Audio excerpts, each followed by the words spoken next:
Every time you buy pre-cut chicken at the store, you're paying for the convenience of someone else breaking the bird down for you. If you eat as much chicken as my family, you'll be able to count the savings from doing it yourself. It's like getting the drumstick and the thigh for free. Here's how. I've already prepped and patted down my chicken with a few paper towels to make it easier to handle. And I'm gonna be using a sharp utility knife to break down the chicken.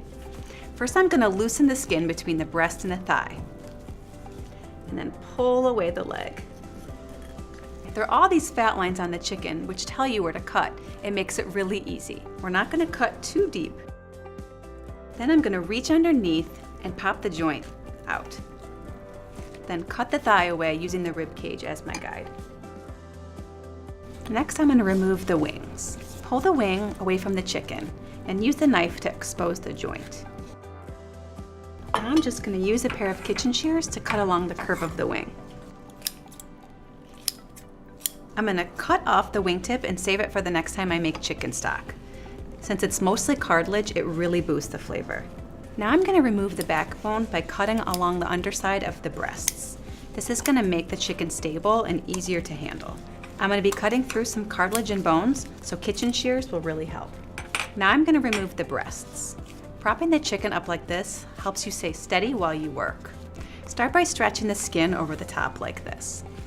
Make a cut right down the center to expose the keel bone or breastbone.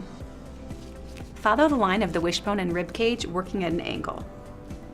Now I'm gonna get the breast ready to cook. I'll pull out the tenderloins first. These are really great for kids' chicken fingers and they come off so easy. I'm just gonna remove some of the fat around the edges, but I'll keep the skin on. And this is gonna keep the chicken really tender while it cooks. But if you wanna take the skin off after it's cooked, you can reduce the fat and the calories. There's so much chicken here that you can portion it out for multiple meals.